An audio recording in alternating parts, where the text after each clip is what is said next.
Have you ever noticed how the people who give you the least somehow take up the most space in your mind?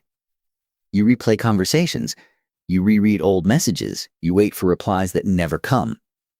And the strangest part is, your brain treats this as something meaningful.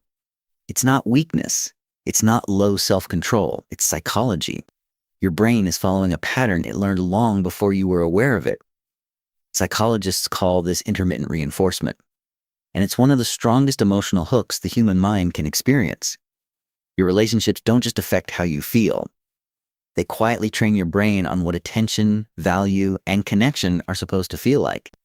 But here's where things start to get uncomfortable. The people who confuse you don't become important by accident.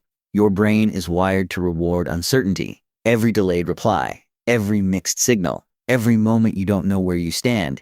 Instead of peace, your brain releases dopamine. Not because you're happy, but because you're anticipating, and anticipation is addictive. That's why walking away feels painful, not emotionally. Physically, your brain isn't missing the person. It's missing the chemical loop. Dopamine isn't the pleasure chemical. It's the chasing chemical. When someone is consistent, your nervous system calms down. There's nothing to solve, nothing to chase.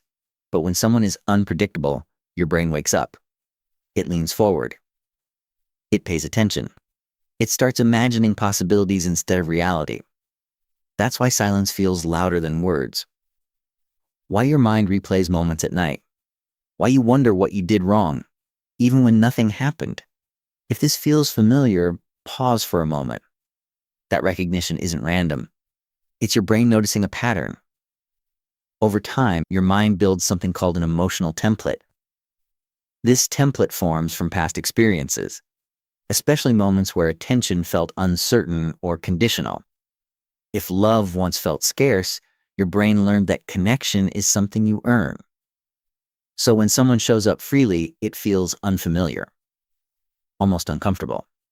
But when someone pulls away, your brain labels it as meaningful, not because it's healthy, but because it feels familiar. This is why the same type of person keeps appearing in your life. Different name, different face, same emotional pattern.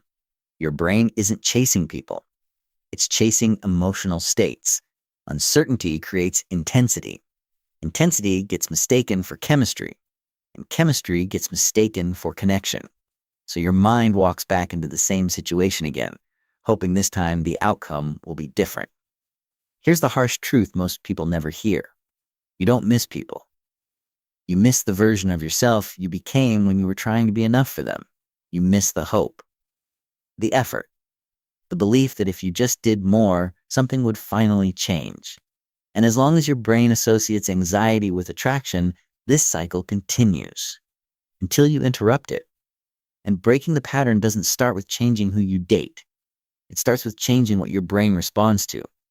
Stop asking why they didn't choose you.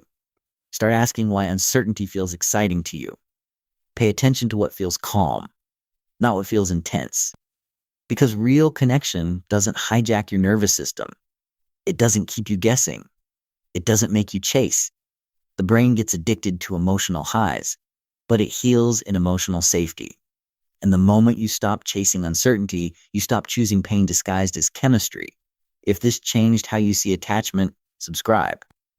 The next video explains why your brain mistakes anxiety for attraction and how to break that pattern for good.